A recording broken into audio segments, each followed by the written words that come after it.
Last speaker of the night, Tyler Richard. He's going to talk about telling stories.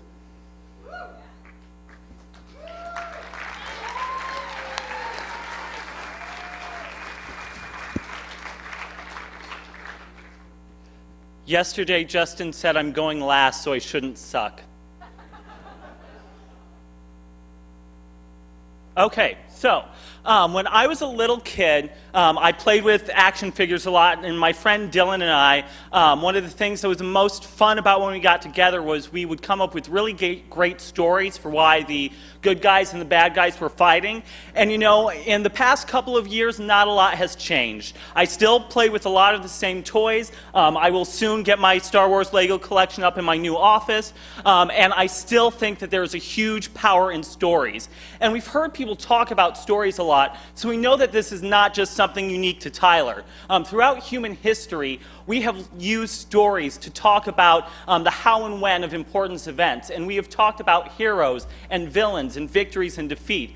And you know, this is really just a part of simple human biology. A lot of us pretend that we're like Spock and there's this part of our brain that we make rational decisions from, but really we're screaming like a crazy person like Will Shatner, and we make our decisions emotionally. And you know, to be a kind of person that uses art to tell a story and to change the world, you don't have to be a great artist. You could just be someone who is going through your music collection and one day realizes that there's something that keeps all of your music that sticks with you over the years together. And that's what happened to Molly Pitcher when she decided to do a radio show on KZUM called The Melting Pot. And this is a weekly radio show where she takes music that has some kind of political or social meaning and puts it together. And she thought that other people might be interested in music that's about voting or protest and rallies, human rights, the LGBT community, Earth Day, those kinds of things.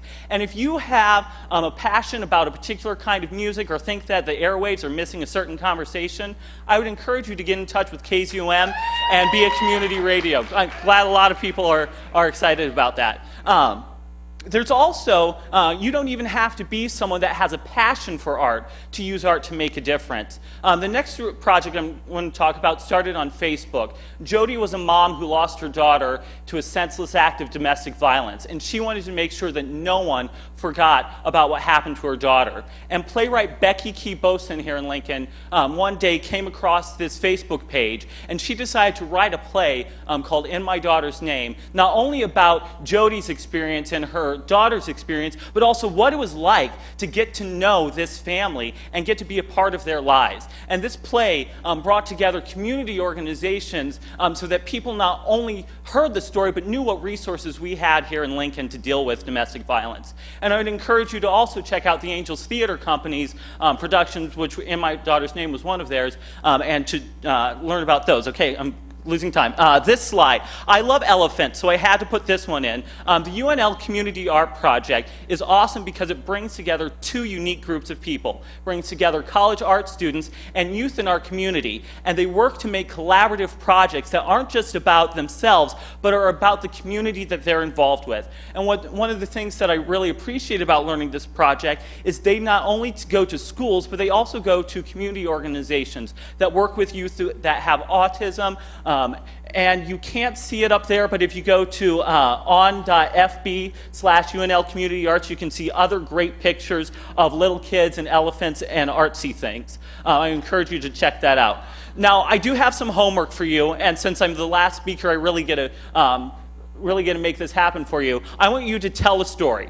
I want you to take one of the many amazing ideas that you've heard here tonight, and I want you to tell 3 people in the next week or so. And you've heard some tips from Aaron's video earlier, but I want to give you a couple more. I want to make sure that your story has a character. Now, if you're like Zach, you could have a big, booming Galactus voice as your character, but it also could just be a neighbor, someone that you know that's impacted by one of the stories.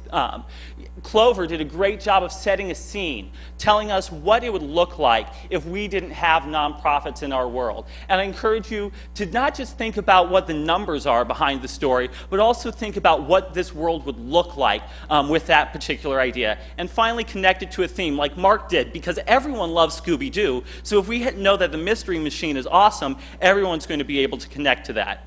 I want to leave you with 2 reasons why stories are so important. One of them, like Amy talked about, is because when we have an idea of what our future is going to be, we cannot help but get excited about it and get other people excited about it. And finally, someone's going to tell your story, and it might as well be you, because if it isn't you telling your story, it might be your crazy grandma, and she'll include all sorts of details that you really don't want her to include. That's all. Thank you.